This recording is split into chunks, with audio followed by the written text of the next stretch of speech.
오늘의 본문 요한계시록 2장 12절에 이렇게 써 있어요.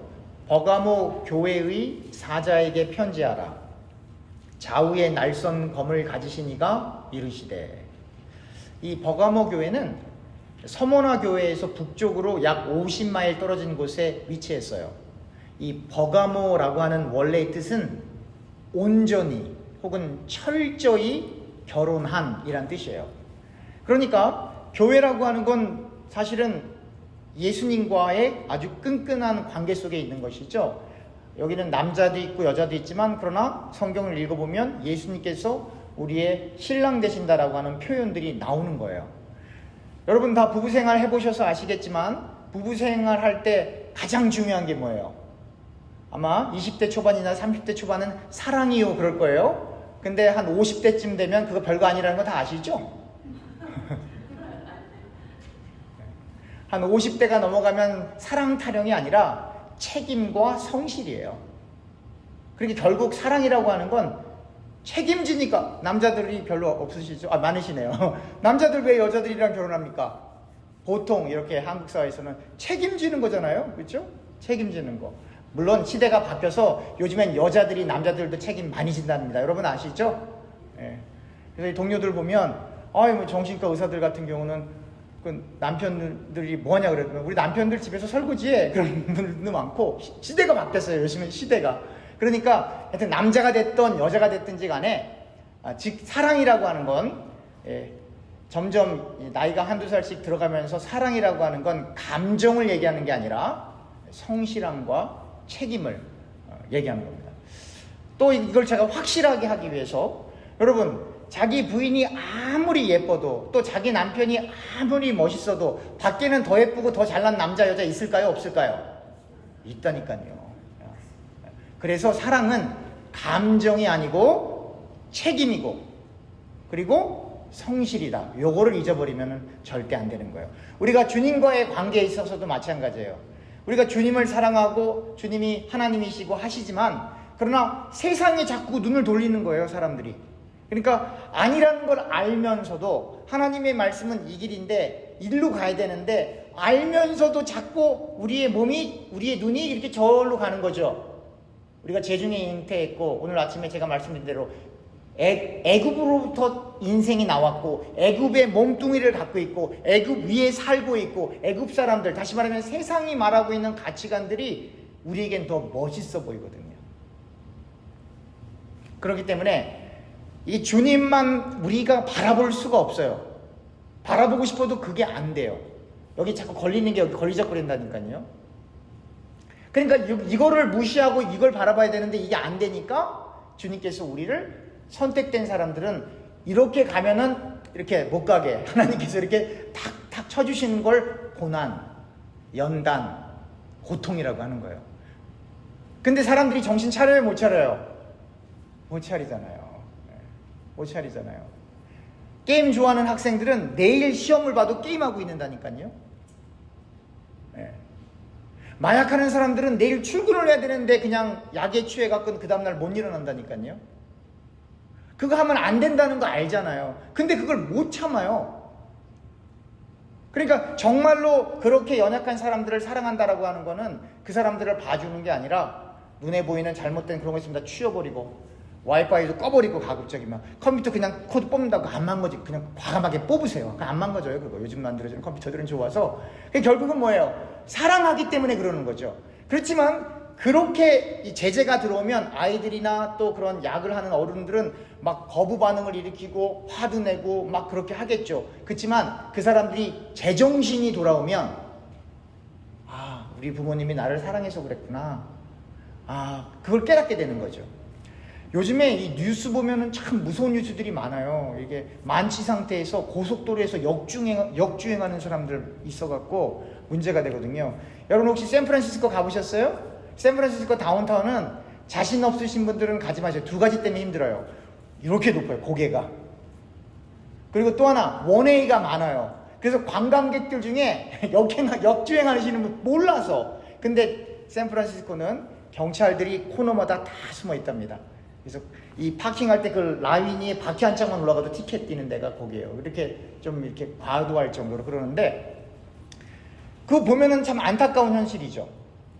그리고 또 전쟁을 통해서 수많은 사람들이 막 죽잖아요. 그리고 지금 하와이에 불나갖고 많은 사람들, 또 많은 재산에 큰 피해들이 있었잖아요. 그거 어머 어떻게 하면 좋아. 만약에 또 그 하와이에 자기 자녀들이 만약에 그 불났을 때 놀러 갔으면은 얼마나 마음이 또 아프겠어요. 그쵸? 그런데 이렇게 육신이 이렇게 세상을 떠나게 되고 불로 인해서 이렇게 마을이나 집이나 이런 것들이 타게 되는 걸 보면서 어떻게 하면 좋아 라고 하는데, 예수 안 믿고 죽으면 지옥 가는 그거는 사람들이 많이 안 놀래죠. 안타까움을 안 가져요. 여러분, 만약에 이 세상에 살다가 사고를 당해서 이 세상을 떠나는 것도 참 정말로 안타까운 일이지만, 근데 목숨을 다했는데 영원한 불에 들어가서 그 불구덩이에서 못 나온다고 생각을 해보세요.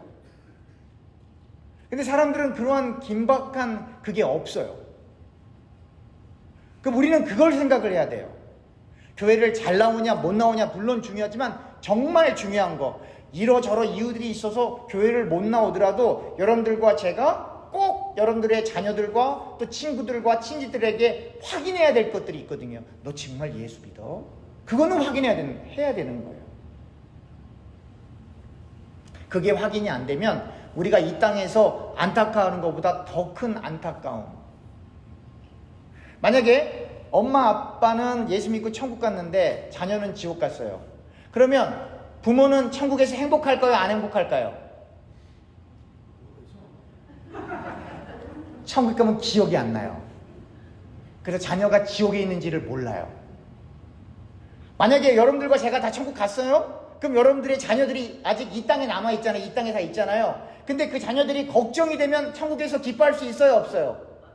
없어요. 그러니까 거기 가면 기억이 안 날 거예요. 기억이 나도 우리가 생각하는 차원에서의 그 기억이 아닐 거예요.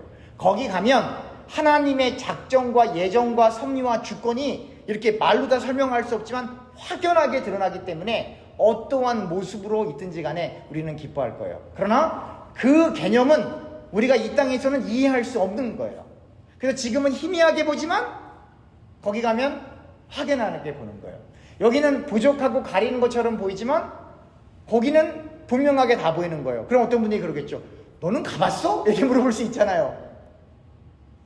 성경에 그렇게 써 있기 때문에. 그러니까 기독교인이라고 하는 건 누가 갔다 왔대더라. 물론 중요하죠. 그 개인한테는. 그러나 기독교인이라고 하는 건 성경에서 무엇이라고 써 있는가를 믿고 따라가는 사람들이거든요. 그래서 이럴 것이다 라고 이야기할 수 있는 건 성경을 토대로 그렇게 유추가 되고 추론이 되고 있기 때문입니다. 자, 12절에 보면 또 이 표현이 나와요. 좌우에 날선 검을 가지신 이는 누굴까요? 좌우에 날선 검을 가지신 이는 예수님이죠. 당연히. 우리 지난번에 찾아봤던 요한계시록 1장 15절에서부터 17절입니다. 요한계시록 1장 15절에서부터 17절 제가 한번 읽어볼게요. 그의 발은 풀무불에 단련한 빛난 주석 같고 그의 음성은 맑은 물소리와 같으며 그의 오른손에 7별이 있고 그의 입에서 좌우에 날선 검이 나오고 그 얼굴은 해가 힘있게 비치는 것 같더라. 내가 볼 때 그의 발 앞에 엎드려져 죽은 자 같이 되매 그가 오른손을 내게 얹고 이르시되 두려워하지 말라. 나는 처음이요 마지막이니. 그러니까 나는 처음이요 마지막. 누구예요? 하나님이죠? 그 예수님 얘기하는 거죠. 하나님이신 예수님. 그의 입에서 좌우에 날선 검이 나오고. 그러니까 제가 강조하잖아요. 우리 몸에 좌우에 날선 검이 예수님의 입으로부터 나오는 그 말씀이 이렇게 들어오는 거예요. 그럼 아프겠어요? 안 아프겠어요? 아프다니까요. 그리고 아프기만 한 게 아니에요. 여러분, 암에 걸린 사람이 치료를 받으려면 그 암이 온몸으로 퍼지면 어쩔 수 없죠. 그러나 부분적으로 있을 때는 수술하는 의사 선생님이 어떻게 해요? 그 부분을 도려내는 거죠. 그리고 거기에 재발하지 못하게 키모테라피하고 방사선 치료하고, 요즘엔 또 의술이 좋아져서 이 먹는 약도 있다 그래요. 그런데 어찌됐건 간에 그렇게 작은 부분이면 이렇게 적어내는 거죠. 근데 여러분들과 저는 예수님을 그리스도로 고백하기 전에는 이 몸 전체가, 그러니까 우리라고 하는 이 자아가 전부 이 애굽에 잡혀있는 상태예요. 그러니까 죄 덩어리라 이 말이에요.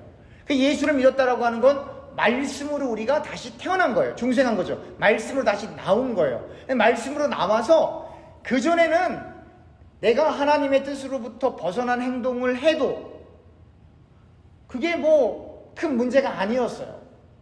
그러나 말씀으로 다시 태어난 다음에는 조그만 거 하나하나도 이게 괜찮은 게 아니라고 하는 걸 알게 돼요. 그러니까 예수님을 정말로 믿고 주님을 정말로 그리스도로 인정하게 되면 공통적으로 나타나는 마음가짐이 있는데, 누구도 완벽하게 할 수는 없지만 정말 예수를 믿으면 말씀을 지키고 싶어요. 여러분 그러십니까? 네. 그런데 율법주의자들이 말씀을 지키고 싶은 거하고 예수를 그리스도로 믿는 사람들이 말씀 지키고 싶은 의도와 동기가 달라요. 율법주의에 속한 사람들은 말씀을 내가 열심히 지켜서 내가 이 정도 신앙생활 하는 사람입니다라고 나를 드러내기 원해요. 그런데 예수를 그리스도로 믿은 사람들은 그게 문제가 아니라 삶의 이유와 목적이 하나님께서 우리를 무조건적으로 사랑해 주신 것처럼 예수를 정말 믿게 되면 그 하나님의 말씀을 그냥 무조건적으로 지키고 싶은 거예요. 누가 보던 안 보던. 그게 중요하지 않은 거예요. 그러니까 유대인들은 이렇게 가만히 이렇게 있다가 누가 사람이 성전 문으로 들어오면 갑자기 일어서서 막 기도하는 척 한다 이 말이에요. 그러니까 이건 뭐예요? 내가 기도하는 경건한 사람이다라고 하는 걸 보여주고 싶은 거죠.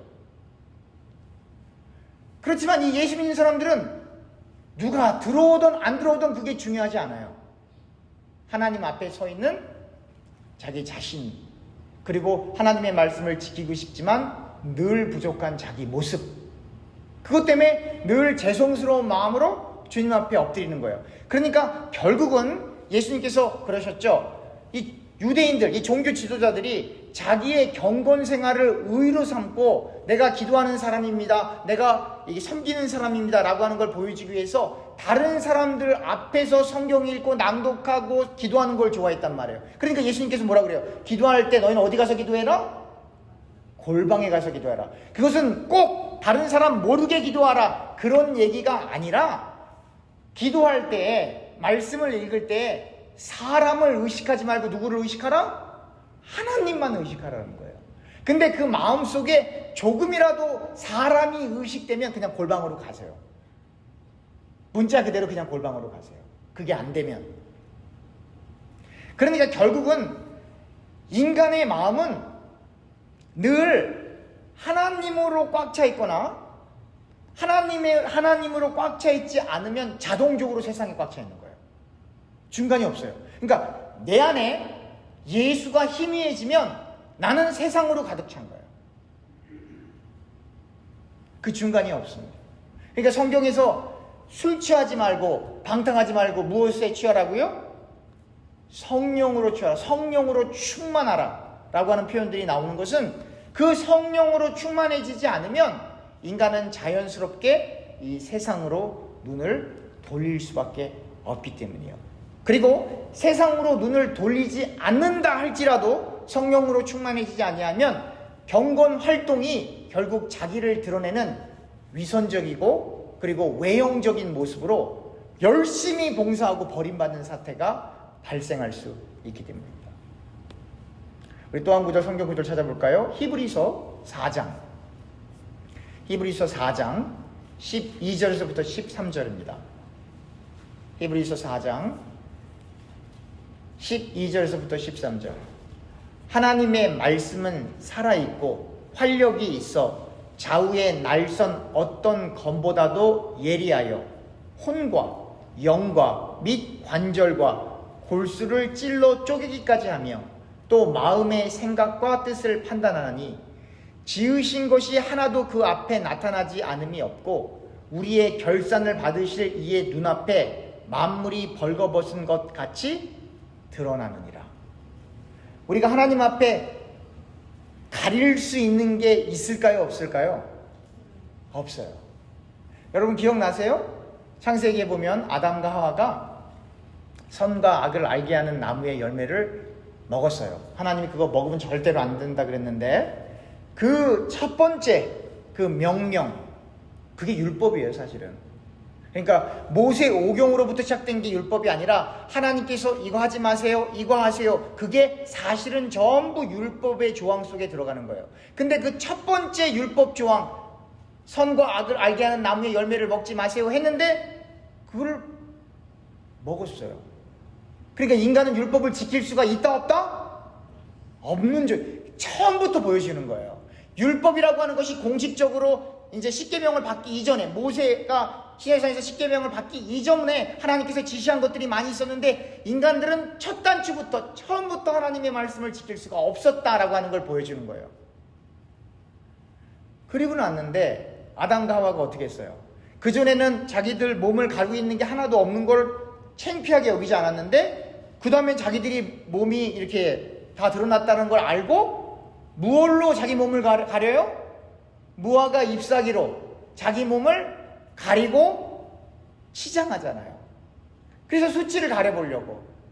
오늘날 이 사람들이 그 행동을 여전히 똑같이 하고 싶어 해요. 그러니까 결국 이 세상의 어떤 훌륭한 것으로 자기를 포장하고 이렇게 자기를 더 멋있게 보이려고 하는 게 다 그 나뭇 잎사귀예요 사실은. 그러니까 여러분들 자녀들이 좋은 대학교 가면 좋아요. 근데 좋은 대학교 가봐야 나뭇잎 하나 더 가리는 것 뿐이에요. 여러분들의 자녀들이 좋은 데 취업하면 좋아요. 그래봐야 두꺼운 나뭇잎으로 자기 몸 하나 가린 거라 이 말이에요. 이 세상에서 훌륭한 사람 되는 거 참 멋있어요. 그 나뭇잎 2장 가린 거라고요. 하나님이 보실 때에는 이 땅을 살아가는 인간 세상에서는 그게 큰 편안하게 사느냐 힘들게 사느냐 그렇게 나누어지지만 그러나 하나님이 보실 때는 뭐 나뭇잎 2개밖에 안 했네, 나뭇잎 3개밖에 안 했네, 3개든 2개든 100개든 10개든 10,000개든 나뭇잎은 나뭇잎이야. 그 껍질 갖고 멋있다라고 생각하지 말라라고 하는 거예요. 그래서 예수님께서 그 껍질, 그 나뭇잎으로 가려진 그 덩이를 완전히 부셔버리기 위해서 태어날 때부터 마구간에서 태어나신 거예요. 자라실 때부터 개토에서 자라신 거예요. 갈릴리. 창기들과 새들과 식사하시는 거예요. 너희들 그렇게 멋있어? 그렇게 훌륭해? 그렇게 공부 많이 해서? 그렇게 부유해? 그렇게 종교적이야? 그렇게 열심히 할래? 그거 다 나뭇잎인데 그거 갖고 뭐 할래? 그거 갖고는 구원 못 받아. 그거를 예수님께서 보여주시는 거예요.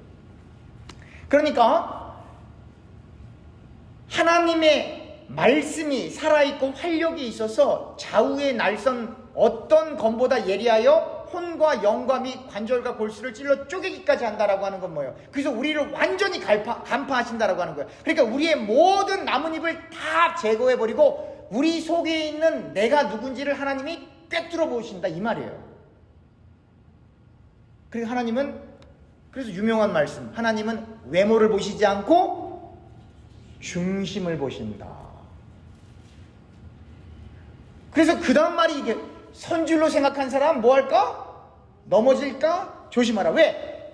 선줄로 생각한 사람, 더 정확하게 얘기하면 하나님은 중심을 보시기 때문에 이 땅에 혼자 우뚝 서 있을 수 있는 사람이 없거든요.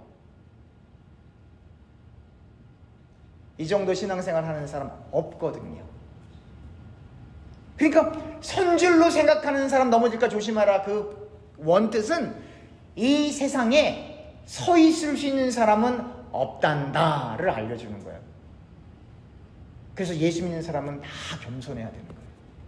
이 겸손도 내가 겸손합니다 이게 아니고 나는 정말 안 되는 사람입니다 라고 하는 걸 깨닫는 게 겸손이에요. 친절한 거하고 겸손한 거하고는 달라요.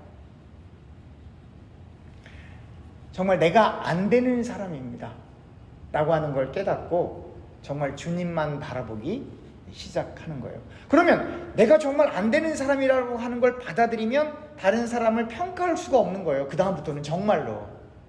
왜냐하면 다른 사람을 나보다 낮게 여기라고 하는 건 다른 사람이 정말 나보다 못한데 그 사람을 위해서 그 사람을 위해서 나를 더 낮게 여기는 게 아니에요. 정말 그 사람이 나보다 낫다는 걸 알아야 된다 이 말이에요.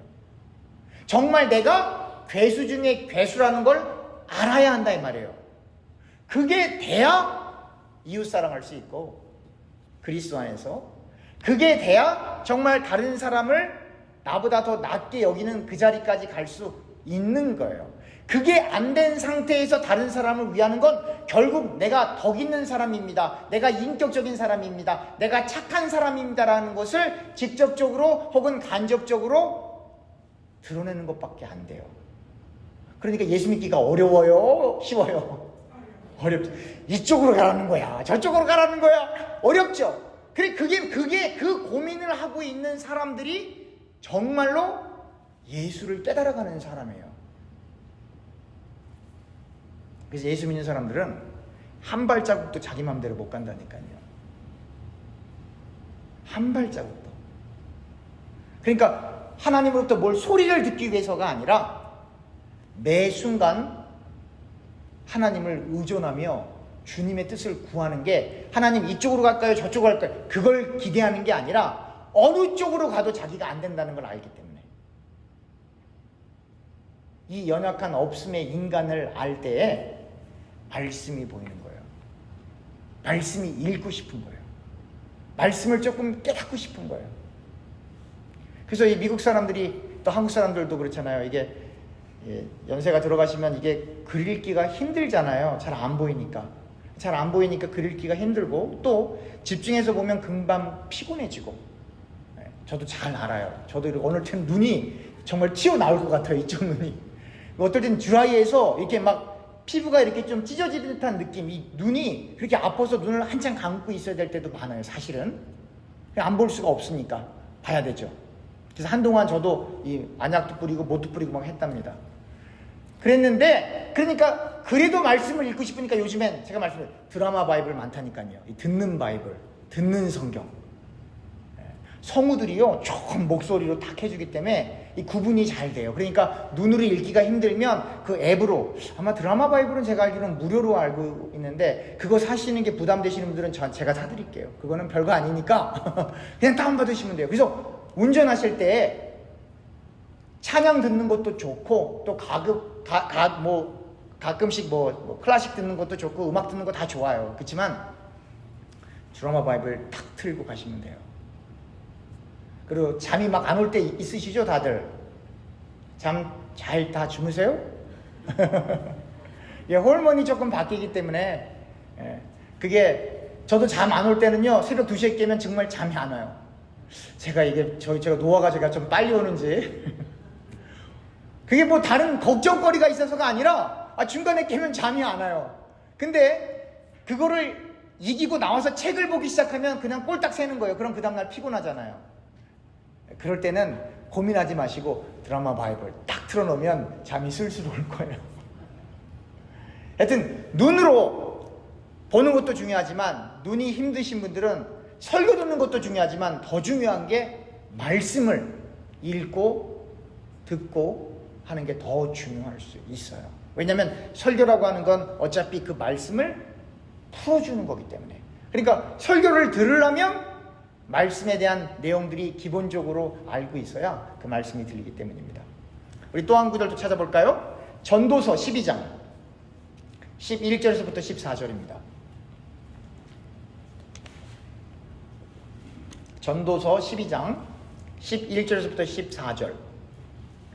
지혜자들의 말씀들은 찌르는 채찍들 같고 회중의 스승들의 말씀은 잘 박힌 목 같으니 다 한 목자가 주신 바이니라. 내 아들아 또 이것들로부터 경계를 받으라. 많은 책들을 짓는 것은 끝이 없고 많이 공부하는 것은 몸을 피곤하게 하느니라.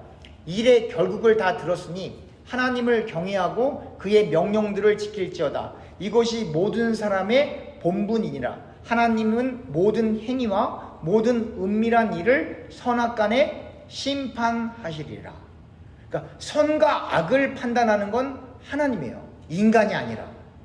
그래서 하나님께서 선과 악을 알게 하는 나무의 열매를 먹지 말라고 했죠. 인간이 먹었죠. 그 다음부터 인간 스스로가 선과 악을 판단하기 시작한다 이 말이에요. 그전에는 선과 악을 알게 하는 나무의 열매를 먹기 전에는 죽음도 없었고 선 혹은 악도 없었어요. 그게 인간이 규정해낼 수 있는 게 아니거든요, 원래가. 그런데 그 원죄를 짓는 그 사건 이후에 인간들 스스로가 하나님을 의뢰하지 않고 자기들이 이것은 선이에요, 이것은 악이에요, 이렇게 규정하기 시작했던 거예요. 그리고 그게 또 진화해요, 시간이 지나면서. 과거에는 힘있고 권력 있는 사람들이 부인이 많았잖아요. 근데 그게 합법이었어요, 불법이 아니라. 오늘날은 안 되는 거죠. 그러니까 이게 바뀌는 거예요. 옛날에는 남자인데 나는 여자라고 생각하는 사람은 정신질환이었어요. 또 여자인데 나는 남자라고 생각하는 사람은 정신질환이어서 테라피 자체가 어떤 테라피를 하냐면 너 지금 혼돈하고 있는 거야. 그렇게 하면 안 돼. 너는 남자니까 남자답게 살아야 돼. 너는 여자니까 여자답게 살아야 된다라는 걸 가르쳐주는 테라피를 했다고요. 근데 지금은 그거 하면 라이센스 뺏깁니다. 일 못해요. 그런 얘기하는 자체가 이미 불법으로 규정돼 버렸어요, 오늘날은. 그래서 수당하면 교도소도 갈 수 있어요. 변호사 사야 돼요, 그럼 그다음부터는. 그러니까 그런 얘기 자체를 안 해요. 그러니까 오늘날은 어느 정도냐면 내가 오늘은 남자인데 내일은 여자이고 싶어. 근데 오늘은 여자를 할래. 그러면 모든 문서를 다 쉬로 해야 돼요. 희하면 안 돼요. 또 나는 오늘은 여자인데 나는 내일부터 남자 할래. 그래 난 남자야. 내가 인권이야. 그러면 그 다음부터는 또 희로 해야 돼요. 저 같은 사람은 어떻게 하겠어요? 그 싫거든요, 저는 둘 다. 그래서 저는 절대로 제 문서 작업이나 할 때라든지 사람들을 만날 때 he, she, he, him, her 아예 안 써요. patient David, patient Sarah, 그냥 patient 끝이에요. Mr., Mrs. 아예 안 써요. 그러니까 누가 봐도 나는 성을 구분해서 다큐멘을 안 하기 때문에 시비를 못 걸어요. 그러니까 이렇게 시대가 바뀌어버렸어요. 이 시대 자체가. 그러니까 또 어떤 지역에서는 이렇게 살도 많고 이렇게 조금 튼튼하고 이런 분들이 멋있는 여성들인데 또 어떤 지역에서는 또 이렇게 또 얇아야 돼요. 그렇지 않아요? 그러니까 이렇게 미라고 하는 개념도 상황에 따라 시대에 따라 또 지역에 따라 다 달라요. 그러니까 어떤 지역에서는 가느다란 남자들은 뚱뚱해지기 위해서 밥을 막 5그릇씩 7그릇씩 먹는 지역도 있다 이 말이에요. 그게 멋있는 거기 때문에. 예를 들면 승무 선수들은 막 배도 많이 나와야 되잖아요. 그래야 운동할 수. 씨름 선수들 막 이렇게 튼튼해야 되잖아요. 그렇지만 일반 사람들이 볼 때는 이거 너무하다 이런 생각이 들잖아요. 그러니까 그런 어떠한 카테고리에 있느냐에 따라서 그게 다 달라지는 거예요. 그러니까 결국은 사람들은 절대적인 법, 절대자를 싫어해요. 유일신을 싫어한다 이 말이에요. 그러니까 사람들은 이 시대는 어떤 시대냐면 너도 맞고 나도 맞아요. 그렇잖아요. 예수도 믿어야 되고 또 다른 종교를 찾아가도 되고. 근데 성경은 그렇게 얘기하지 않죠. 그러면 안 돼. 그렇기 때문에 이러한 이 하나의 이렇게 올곧은 그 가치관을 지향하는 시대가 아니다 보니까 이걸 포스트 모더니즘이라고 하잖아요. 그러니까 그게 아니다 보니까 지혜자들의 말씀들은 찌르는 채찍들 같고, 그러니까 아까는 좌우의 날성검이었죠. 같은 개념이에요. 이제는 채찍 같은 거예요. 왜 그러냐면 나는 여러 개를 다 인정하고 싶은데 성경은 아니야. 예수 믿어야 천국 가. 우리는 예수 때문에 이 세상 사는 거야. 성경은 예수만 얘기하고 있어. 이 하나만 제시해야 되거든요. 근데 사람들은 이것을 보면서 예수를 보기 원하지 않아요. 봐도 부분적으로 보고 싶어요. 하나의 길만, 원웨이만 얘기하는 거 싫어한다 이 말이에요. 그러니까 올곧한 말씀이 들어가면 좌우의 날선 검처럼 우리의 골수까지 들어오게 되는 거고, 채찍같이 우리의 등을 탁 때리는 거기 때문에 정확한 말씀이 우리에게 들어오면 아픈 거예요, 사실은. 그러나 아프지만, 그쵸? 부모님한테 종아리 맞을 때 아프죠. 아프지만 맞으면서도 그 부모님의 사랑이 깨달아지는 거잖아요. 잘못했다는 걸 알아가는 거예요. 철들기 시작하는 거죠. 똑같은 거예요. 우리가 예수님을 믿지만 말씀을 들을 때 칼처럼 우리에게 다가와요. 아파요. 그렇지만 알아요. 그게 하나님 말씀 맞지. 채찍으로 우리의 등을 때리는 것처럼 말씀이 부담스러워요. 그러나 우리가 알잖아요. 그렇지만 내가 그렇게 못하고 그렇게 생각 못하지만 저게 하나님 말씀 맞지. 그 사람들이 하나님에 의해 선택된 사람들이에요. 근데 그거를 거부하면 나는 받아들일 수 없어요. 그럼 요즘 젊은 사람들은 뛰쳐나가거든요. 이게 설교를 하다가도 자기 마음에 안 들으면 그냥 나가요. 요즘 사람들은 안 기다려줘요. 그럼 어떻게 되는 거예요? 버림받게 된 사람들이라고 하는 걸 나중에 회개하면 모를까? 그렇게 계속 진행되면 버림받은 사람들의 무리 가운데 속한 사람일 수 있다. 아직 끝까지는 아직 안 갔으니까 그렇게 유추해 볼 수 있게 되는 겁니다. 우리 또 성경 구절 찾아보면 이사야 49장 1절부터 7절입니다. 이사야 49장 1절부터 7절입니다. 섬들아 내게 들으라. 먼 곳 백성들아 귀를 기울이라.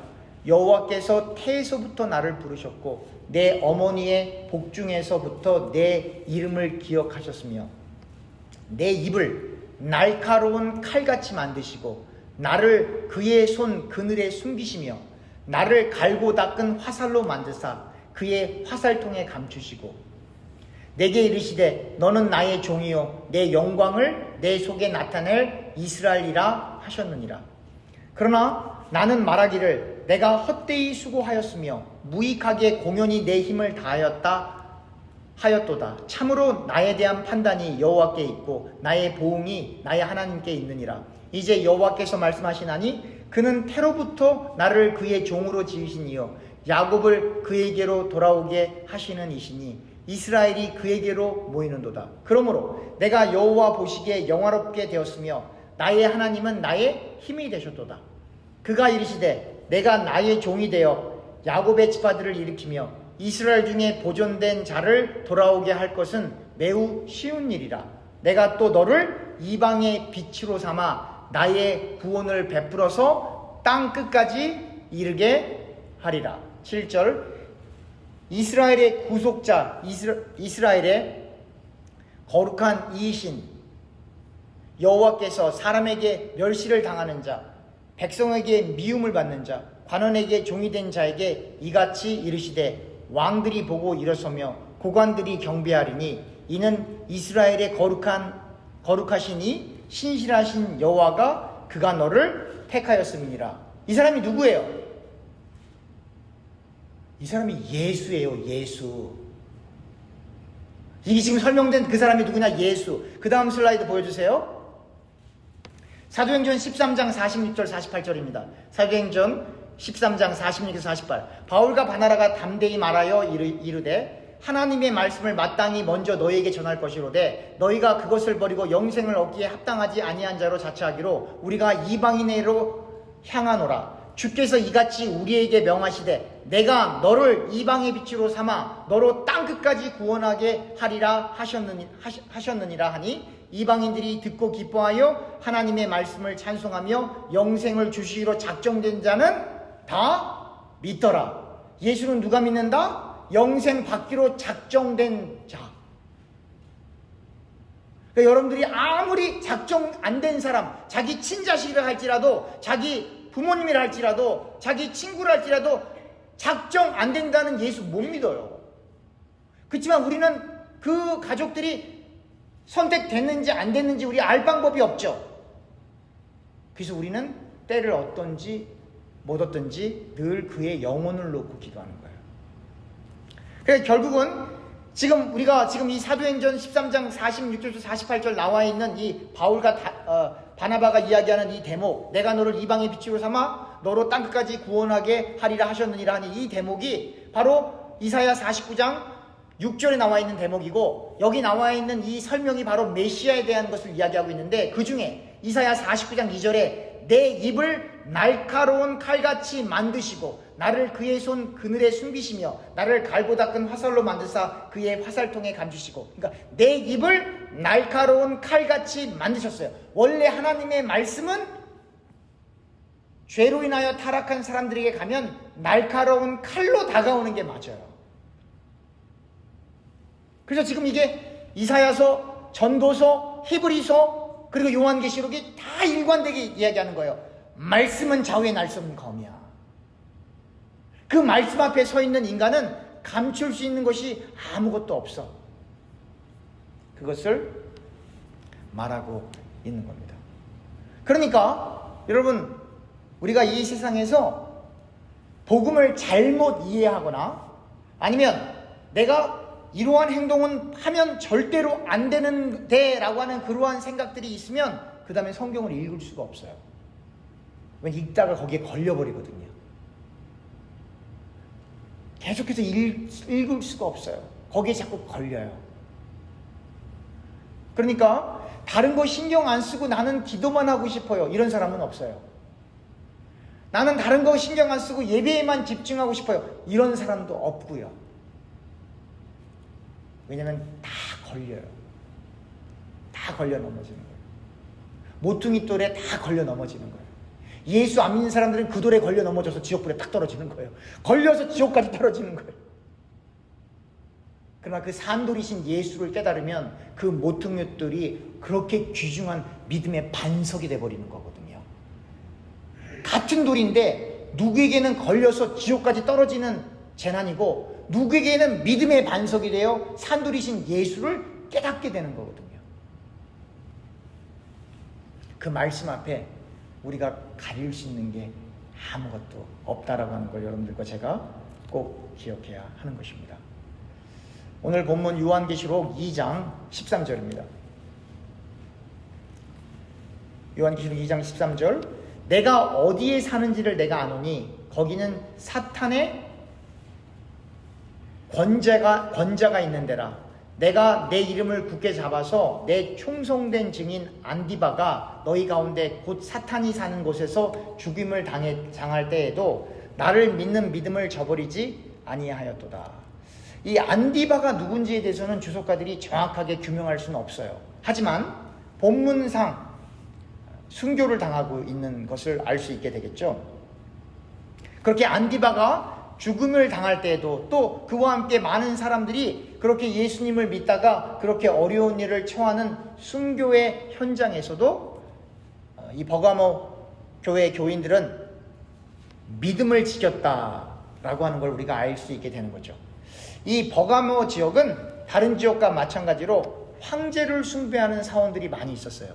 여러분 제우스 아시죠? 제우스 신전이 이 버가모에 있었고, 여러분들은 잘 모르시겠지만 아스클레피오스라고 하는 신이 있는데 그 신전도 거기에 있었어요. 이 아스클레피오스라고 하는 이 신은 어떤 신이냐면 의신이에요. 의신, 병 고쳐주는 신.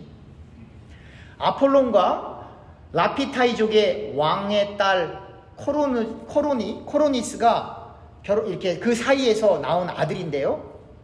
그 설화에 따르면 코로니스가 임신 중에 부정을 저질러서 아폴론에 의해 살해된 후 그 태에서 그냥 그 아기를 꺼낸 거예요. 그러니까 이 아주 그냥 험악한 거죠. 센타우루스족의 현자 케이론에 의해서 의술을 배워서 아주 이렇게 실력 있는 명의가 됐다고 해요. 이 아스클레피오스가. 그래서 그 의술의 정도가 어느 정도 뛰어났냐?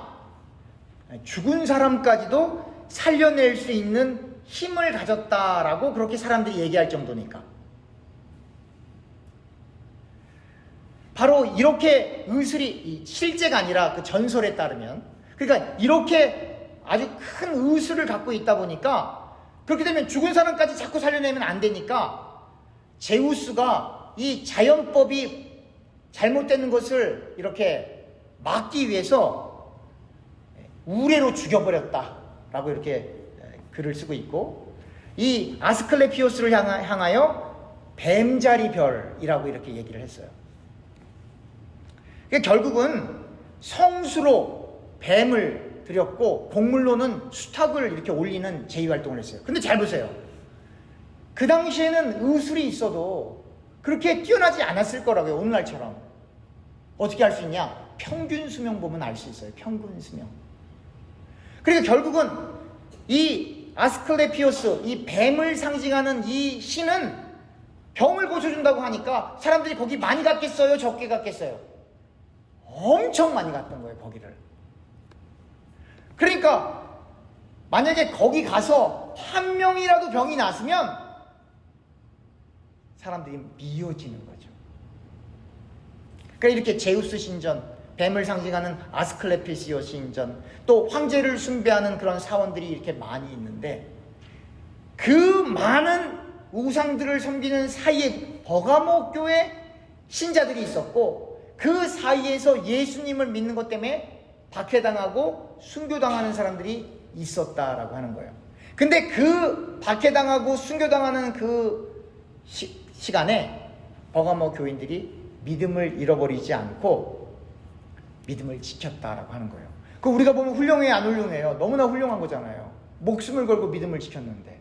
그런데 주님께서는 14절에, 오늘에 보면 요한계시록 2장 14절에 그러나 목숨을 걸고 순교를 하고 순교의 현장 속에서 믿음을 지켰는데, 그러나 내가 두어 가지 책망할 것이 있나니 거기 내게 발람의 교훈을 지키는 자들이 있도다.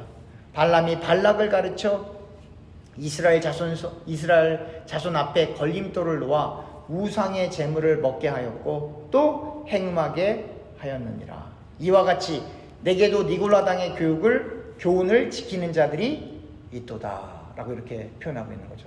그러니까 그렇게 믿음을 잘 지켰는데도 니골라당처럼 세상을 따라가는 사람들이 있더라라고 하는 거예요, 사실은. 그러니까 잘 생각해 보세요.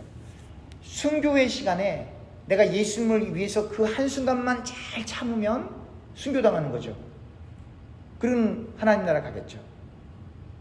근데 순교의 현장이 아니라 여러분들과 저처럼 이렇게 일상을 살아가는 사람들은 예수 믿는 것 때문에 우리를 그렇게 괴롭히는 사람도 없어요.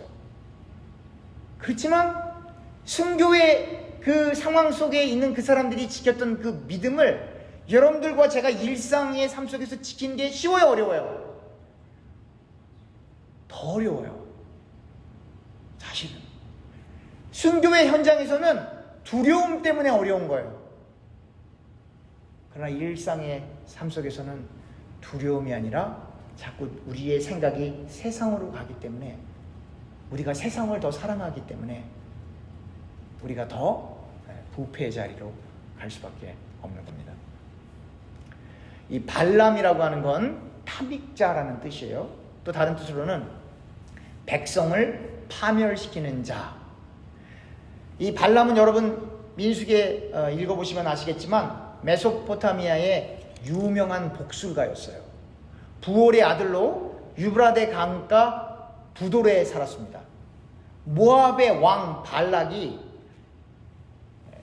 복술의 예물을 가지고 와서 이스라엘 사람들을 제발 저주해줘, 우리를 축복해주고 이스라엘 사람들을 제발 저주해줘, 그렇게 이야기를 했죠. 발람은 그들과 함께 가지도 말고 저주하지 말라는 하나님의 말씀을 듣고 처음에는 그 발락 왕의, 모압의 왕 발락 왕의 그 부탁을 거절합니다. 그렇지만 이 발락이 또 우리 좀 제발 축복해주고 이스라엘 사람들 제발 좀 저주 좀 해줘, 이렇게 또다시 찾아왔을 때 하나님이 하시는 말씀만 전하라는, 그러니까 네가 그 두 번째 제안을 듣고 모압을 이렇게 축복하고 이스라엘을 저주하라는 그 제안을 받았지만, 그럼 너는 그렇게 하지 말고 그냥 하나님이 하라는 그 말만 전하라고 하는 그 하나님의 말씀을 다시 받은 이후에 발람은 모압의 귀족들과 함께 발락에게 가는 대목이 민수기 22장에 기록되어 있습니다. 발락을 만난 발람은 바알 신당에 7단을 쌓고 수송아지 7과 수양을 준비하라고 이렇게 하였죠. 그러나 발람은 발락, 모압의 왕, 이름이 비슷하죠. 발람은 복술과 발람은 모압의 왕 발락의 청대로 이스라엘을 저주하지 않고 오히려 이스라엘을 축복하죠. 근데 그렇게 가는 길에 사실은 이 나귀가 이렇게 같이 있었거든요. 근데 나귀가 그냥 말을 안 들어요. 왜 그렇죠? 하나님의 사자가 막 이렇게 서 있으니까. 우리 그 대본만 한번 성경 구절 읽어볼까요? 민수기 22장 21절부터 35절입니다. 민수기 22장 21절부터 35절. 발람이 아침에 일어나서 자기 나귀의 안장을 지우고 모압 고관들과 함께 가니 그가 감으로 말미암아 하나님이 진노하심으로 여호와의 사자가 그를 막으려고 길에 서니라. 발람은 자기 나귀를 탔고 그의 두 종은 그와 함께 있더니 나귀가 여호와의 사자가 칼을 빼어 손에 들고 길에 선 것을 보고 길에서 벗어나 밭으로 들어간지라. 발람이 나귀를 길로 돌이키려고 채찍질하니 여호와의 사자는 포도원 사이 좁은 길에 섰고 좌우에는 담이 있더라. 나귀가 여호와의 사자를 보고 몸을 담에 대고 발람의 발을 그 담에 짓누름에 발람이 다시 채찍질하니 여호와의 사자가 더 나아가 좌우로 피할 데 없는 좁은 곳에 선지라. 나귀가 여호와의 사자를 보고 발람 밑에 엎드리니 발람이 노하여 자기 지팡이로 나귀를 때리는지라. 여호와께서 누구의 입을 여셨다고요? 나귀의 입을 여시니 발람에게 이르되 내가 당신에게 무엇을 하였기에 나를 이같이 3번을 때리느냐. 발람이 나귀에게 말하되 내가 나를 거역하였기 때문이니 내 손에 칼이 있었으면 곧 너를 죽였음이리라. 나귀가 발람에게 이르되 나는 당신이 오늘까지 당신의 일생 동안 탄 나귀가 아니냐. 나귀가 말하는 거예요. 내가 언제 당신에게 이같이 하는 버릇이 있었더냐. 그가 말하되 없었느니라. 그때 여호와께서 발람의 눈을 밝히심에 여호와의 사자가 손에 칼을 빼들고 길에 선 것을 그가 보고 머리를 숙이고 엎드리니 여호와의 사자가 그에게 이르되 너는 어찌하여 내 나귀를 이같이 3번 때렸느냐. 보라, 내 앞에서 내 길이 사악함으로 내가 너를 막으려고 나왔더니 나귀가 나를 보고 이같이 3번 돌이켜 내 앞에서 피하였느니라. 나귀가 만일 돌이켜 나를 피하지 아니하였다면 내가 벌써 너를 죽이고 나귀는 살렸으리라. 발람이 여호와의 사자에게 말하되 내가 범죄하였나이다. 당신이 나를 막으려고 길에 서신 줄을 내가 알지 못하였나이다. 당신이 이를 기뻐하지 아니하시면 나는 돌아가겠나이다. 여호와의 사자가 발람에게 이르되 그 사람과 함께 가라. 내가 내게 이르는 말만 할지니라. 발람이 발락의 보관들과 함께 가니라. 그러니까 나귀가 안 가니까 발람이 나귀를 몇 번 때렸어요? 3번 때렸어요. 근데 그 나귀의 눈엔 이 미물이지만 나귀의 눈에는 누가 보여요? 여호와의 사자가.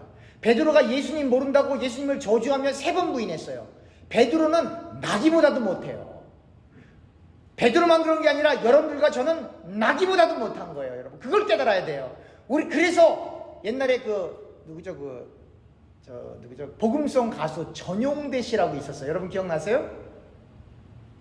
그 멜로디는 잘 기억이 안 나는데 벌레보다 못한 인간, 벌레보다 못한 우리.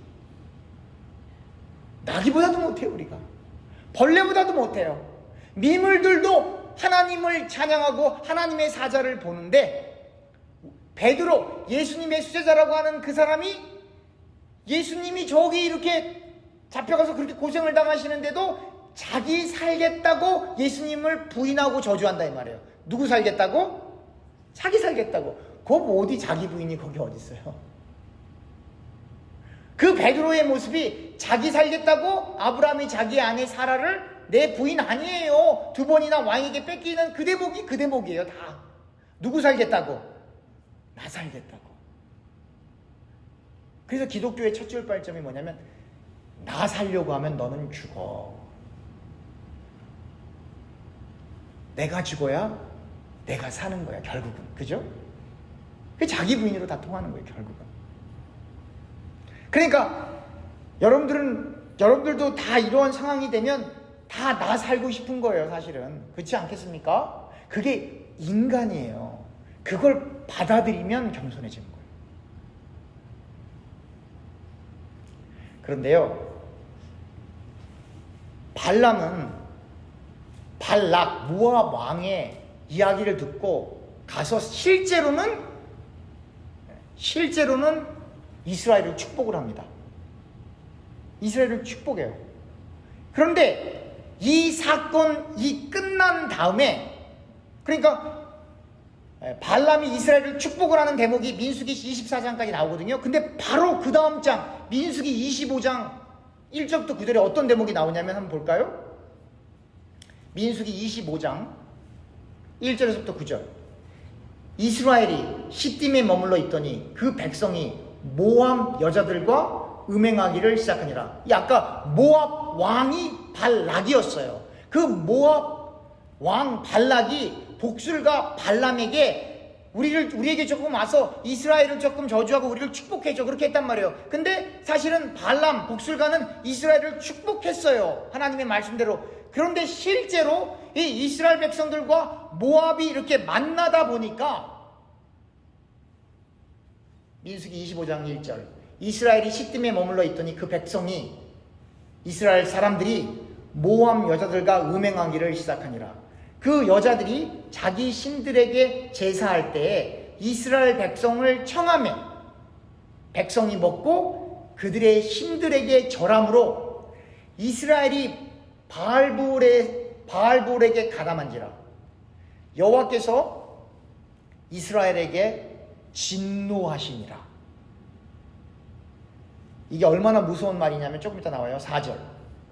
여호와께서 모세에게 이르시되 백성의 수령들을 잡아 태양을 향하여 여호와 앞에 목매어 달라. 그리하면 여호와의 진노가 이스라엘에게서 떠나리라. 모세가 이스라엘 재판관들에게 이르되 너희는 각각 바알볼에게 가담한 사람들을 죽이라 하니라.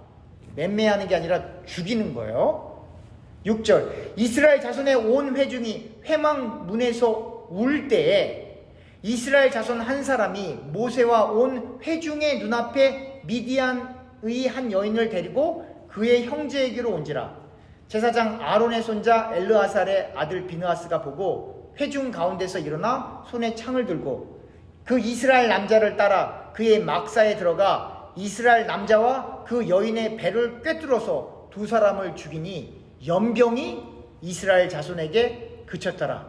9절. 그 연병으로 죽은 자가 몇 명? 24,000명.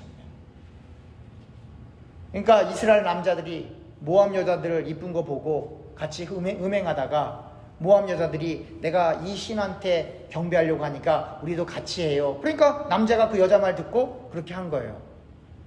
그랬더니 하나님이 진노하셨어요.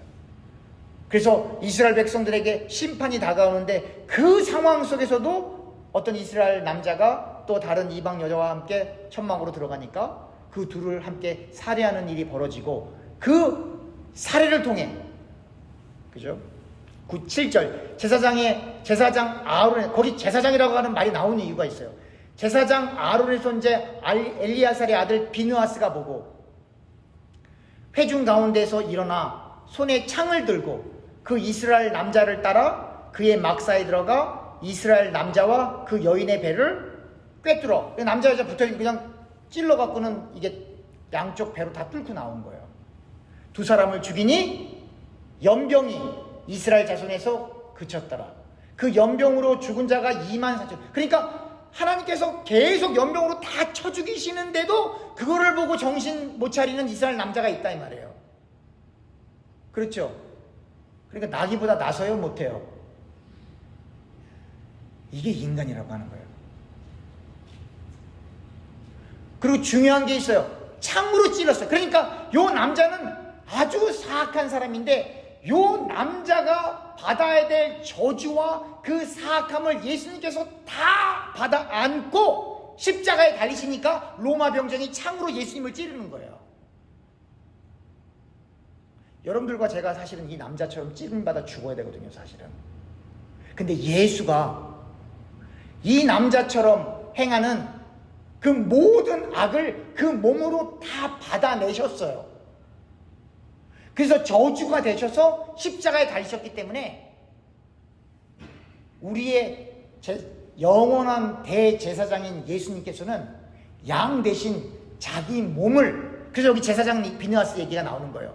영원한 제사장인 예수께서 자기 몸의 모든 인간의 죄를 다 담아 저주 덩어리가 돼서 십자가에 달렸을 때 비느하스가 그 남자와 여자를 찔렀던 것처럼 로마 병정이 예수를 찌르는 거예요.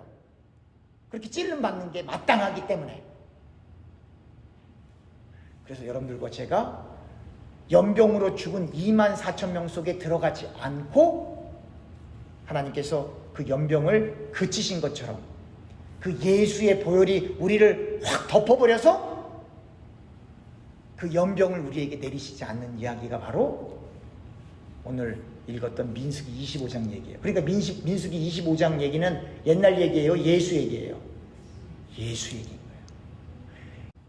그리고 또 하나, 니골라당이라고 하는 건 오늘 이 버가마 교회에서도 이 니골라당이 문제가 됐었지만 에베소 교회에서도 이 니골라당이 문제가 됐었죠. 요한은 이 니골라당이 우상의 제물을 먹게 하고, 이 먹는 문제가 아니에요. 우상의 제물을 먹게 할 뿐만 아니라 행음을 하는 거예요. 그러니까 무율법주의, 무도덕주의. 그러니까 율법이라고 하는 어떤 형식적인 죄나 그런 걸 얘기하는 게 아니라 그야말로 이 니골라당이 하는 건 뭐냐면 육신이 악이고, 이 육신이 악이고 영이 선하기 때문에 예수만 믿으면 무슨 짓이든지 다 해도 된다는 거예요. 그게 오늘날에 뭐하고 비슷해요? 이 니골라당이 구원파. 예수 믿고 고백하면 앞으로는 무슨 짓 해도 다 괜찮아요. 근데 예수님께서 뭐라고 말씀하셨어요? 회개해야 돼.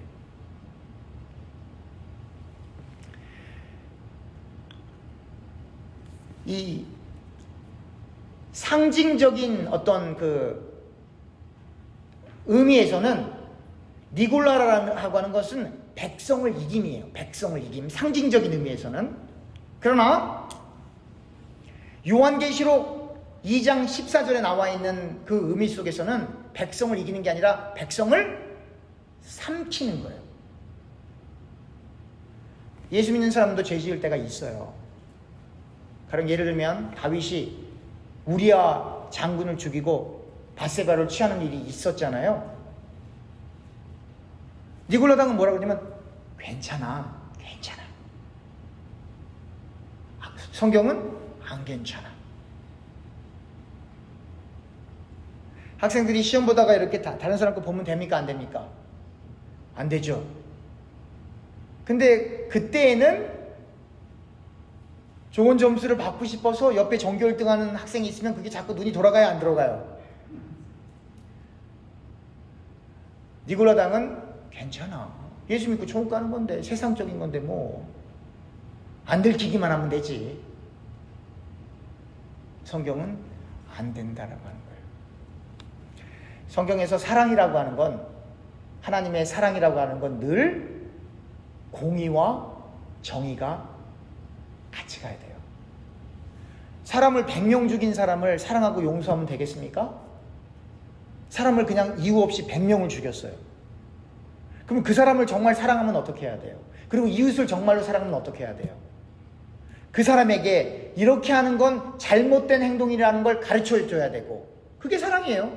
또 다른 피해자가 나타나면 안 되기 때문에 우리의 경찰관들이 그분들을 체포해서 교도소에 넣는 게 사랑이에요, 여러분. 그게 그 사람도 보호하고 이웃도 보호하는,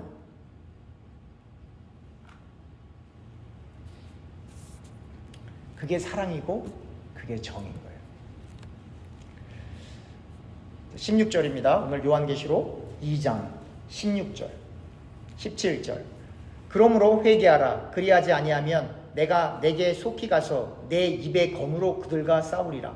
귀 있는 자는 성령이 교회들에게 하시는 말씀을 들을지어다. 이기는 그에게는 내가 감추었던 만나를 주고 또 흰돌을 줄 터인데 그 돌 위에 새 이름을 기록한 것이 있나니 받는 자 밖에는 그 이름을 알 사람이 없느니라. 역사적으로 흰 돌은 어떤 경기에서 승리한 사람들에게 이겼으니까 연애에 입장하기 위해서 이렇게 줬던 거예요. 이렇게 흰 돌을 딱 받으면 이제 너 승리자니까 1등이니까 뭐 5등 안에 들었으니까 이제 큰 잔치가 있을 텐데 이 흰 돌 줄 테니까 이 흰 돌을 보여주고 들어오면 돼. 이 티켓이에요, 일종의. 이러한 돌은 또 재판에서 배심원들이 무죄 판결을 내리는데도 사용했어요. 그래서 흰 돌을 딱 내면 무죄 이렇게. 그러니까 예수의 이름을 굳게 잡는 자에게 주어지는 새 이름은 신자들을 그리스도의 거룩함에 일치시키는 성령의 역사를 가리킬 수 있다라고 하는 거예요. 만나와 흰돌은 각 상황에 따라 다양한 어떤 영원한 축복과 보상을 암시하는 거예요. 그러니까 여러분들과 제가 만나고 흰돌을 받아야 돼요? 안 받아야 돼요? 받아야 되는 거예요. 그게 뭔데요? 예수의 이름, 예수로 옷 입는 거, 예수로 인침받은 거. 그러니까 이 모든 것들은 다, 그러니까 우리가 영원한 그 만찬의 자리, 생명나무 과실을 먹는 그 자리, 아담과 하와가 타락해서 추방된 다음에 생명나무에 접근하는 걸 하나님이 다 막아버리시잖아요. 근데 그 생명나무에 접근할 수 있는 그 자리로 초대받기 위해서는 이 만나와 흰돌을 받아야 되는데, 그 만나와 흰돌이 뭔데요? 예수의 이름 이거든요.